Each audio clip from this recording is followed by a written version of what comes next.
Kucing itu binatang kesukaan Nabi. Jadi sahabat Nabi Abu Hurairah radhiyallahu anhu juga pelihara kucing.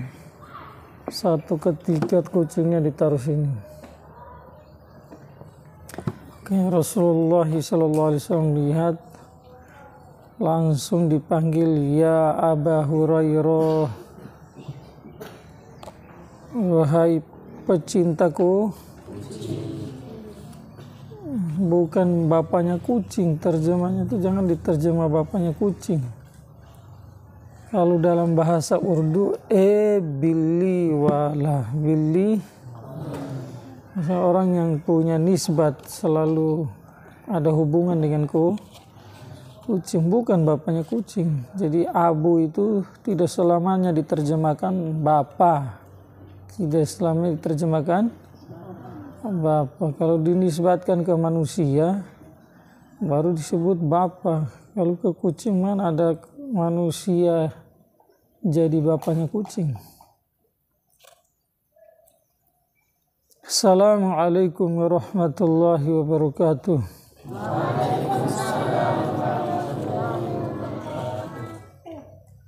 Ahmaduhu wa nusalli ala rasulil karim, amma ba'd. Rabbi syrah li sadri, yassir li amri, wahlul 'uqdatam min lisani yafqahu qawli. Subhanaka la ilma lana illa ma 'allamtana, innaka antal alimul hakim. Rabbi yassir wa la tu'assir wa tahammim bil khair. Ya Fattah wa bika nasta'in. Ya Fattah wa bika nasta'in. Ya Fattah wa bika nasta'in. Pembahasan kita insyaallah kali ini berkaitan dengan firqah Syiah Imamiyah. Firqah Syiah Imamiyah. Jadi kita bongkar kedok Syiah Imamiyah. Paham tidak?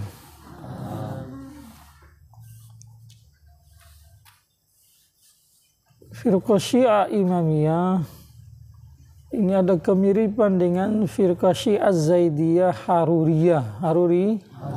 Semua bedanya firqah Syiah Zaidiyah Haruriyah menjadikan wahyu khafi atau nas khafi, yakni hadis Nabi SAW sebagai dalil untuk berpendapat bahwa yang layak jadi khalifah setelah Rasulullah SAW meninggal dunia adalah Ali bin Abi Thalib.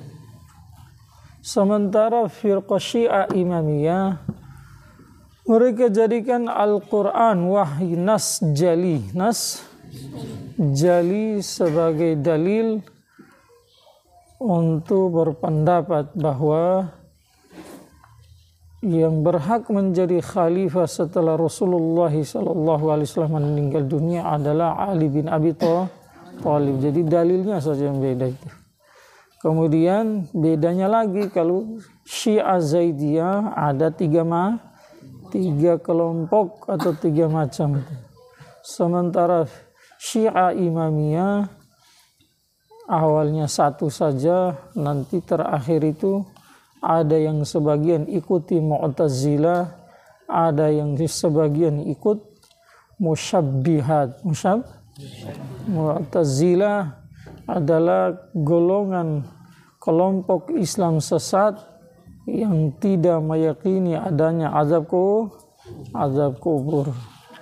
Tadi logika selalu dipakai. Kalau Al-Quran, hadis Nabi yang mengatakan bahwa nanti setelah meninggal ada azab kubur, ya kalau digali ulang itu, dibongkar kuburan orang-orang, maka di situ tidak ada azab. Kemudian orang yang mati tenggelam, ya mana azab? Tapi mereka hanya mendahulukan akal, logika.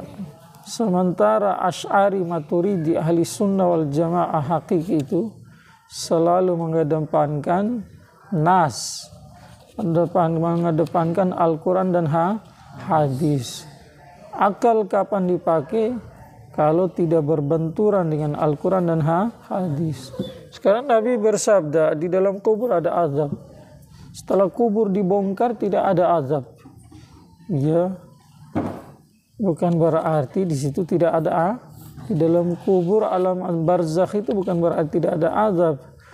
Tetapi di dalam kubur itu ruh nomor satu yang disiksa, jasad yang sudah jadi tanah juga ikut terasa. Kadang-kadang ya Allah nampakkan itu azab kubur. Orang baru dikebumikan, dibongkar ulang 1-2 jam kemudian jenazahnya sudah, hidungnya na'udzubillah sudah miring, sudah hangus, ada yang kuburnya ada api. Kadang dinampakkan sama Allah supaya manusia mengambil pelajaran.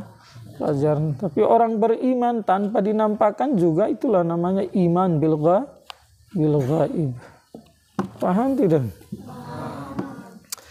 Maka Syiah Imamiyah ini, mereka dari Ali radhiyallahu anhu sampai Ja'far Shadiq,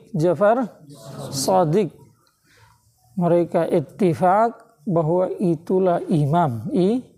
Jadi sepakat semua mereka itu firqah Syiah Imamiyah bersepakat dari kepemimpinan Ali bin Abi Thalib radhiyallahu anhu sampai Ja'far Shadiq rahmatullah alaih, keturunan Ali radhiyallahu anhu itu, di situ sepakat bahwa mereka lah imam. Nanti setelah Ja'far Shadiq radhiyallahu anhu barulah mereka berselisih Pak. Tetapi berselisih bahwa setelah Ja'far Shadiq siapa yang layak jadi imam? Siapa yang layak jadi imam? Dari dua pendapat mereka itu, kubu yang paling disukai dan masyhur setelah Imam Ja'far Shadiq radhiyallahu anhu meninggal dunia, maka putranya Abu Musa Al-Kazim yang dilantik menjadi imam. Setelah Abu Musa Al-Kazim meninggal dunia, maka Imam Ali bin Musa Ar-Ridha yang layak, yang mereka akui sebagai imam. Setelah Imam Ali bin Musa Ar-Ridha meninggal dunia, maka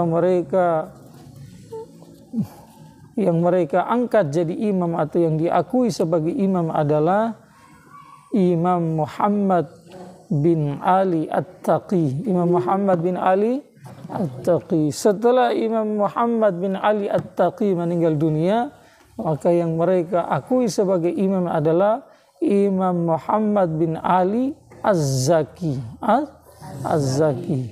Setelah Imam Muhammad bin Ali Az-Zaki meninggal dunia, maka imam yang mereka akui adalah Muhammad bin Hasan, yang orang-orang ahli sunnah wal jamaah Asy'ari Maturidi menyebut beliau dengan Imam Mahdi. Muhammad bin Hasan, bapaknya dari keturunan Hasan, mamanya dari keturunan Husain. Namanya Muhammad. Namanya siapa? Namanya Muhammad. Kalau orang-orang Syiah Imamiyah mengatakan Muhammad bin Hasan, tetapi orang-orang Asy'ari Maturidi ahli sunnah wal jamaah hakiki itu berpendapat atau menyebut beliau dengan nama Muhammad bin Abdullah. Paham tidak? Maka yang satu ini Muhammad bin Hasan menurut mereka belum datang, nanti sedang ditunggu. Datangnya nanti dekat hari kiamat. Orang-orang firqah Syiah Imamiyah yang mereka akui hanya Ali saja. Selain Ali, semua sahabat mereka kafirkan.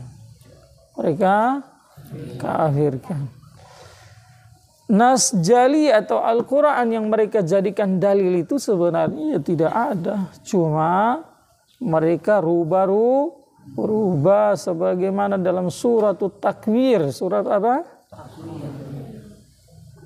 Wa ma sahibukum bimajnun.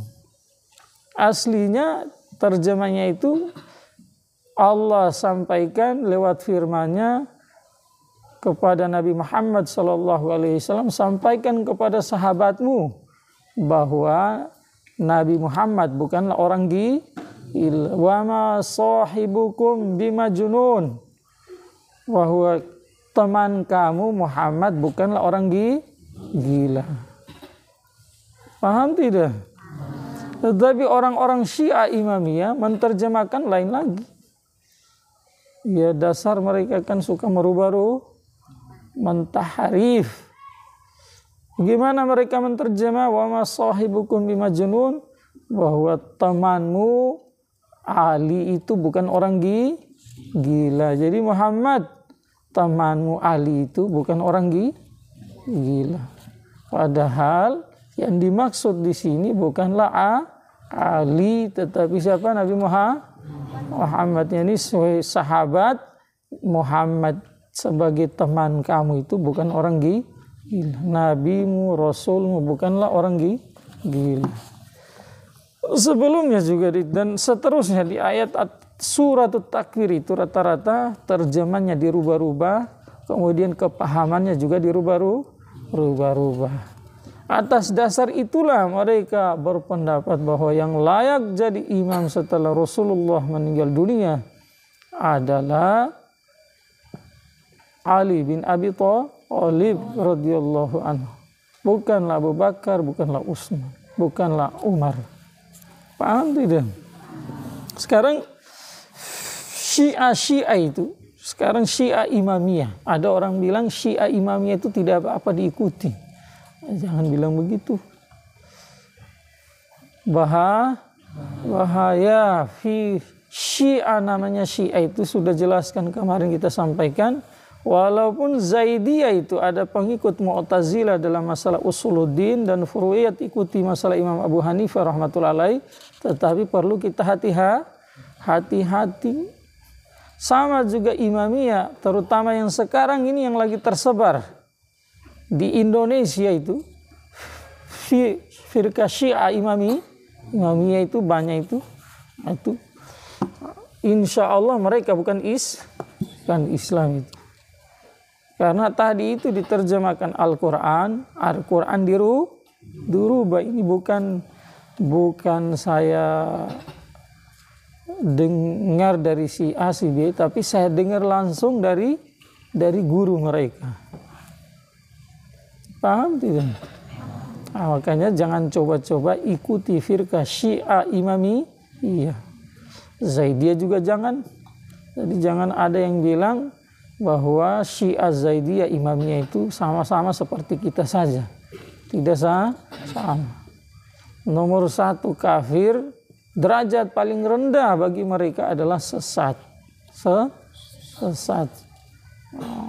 Paham tidak? Kaidah sudah kita sampaikan di pelajaran sebelumnya. Mereka mengkafirkan sahabat, jelas jadi kafir. Kalaupun sebagian dari mereka ada yang ikuti Mu'tazilah dan musyabbihat, ya jelas musyabbihat dan Mu'tazilah dalam pandangan akidah ahli sunnah wal jamaah Asy'ari Maturidi, mereka adalah orang yang sesat. Larangan, jangankan mengikuti, berteman saja itu tidak boleh kecuali li ajli dakwat. Mungkin kamu mau ajak mereka untuk jalan yang lurus, tapi kamu ukur juga kemampuanmu, kamu kuat atau tidak. Jangan sampai kamu ingin ajak orang ke kebaikan, kamu sendiri yang terajak kepada kejahatan, kesesatan, maka kamu ikut ukur kemampuan.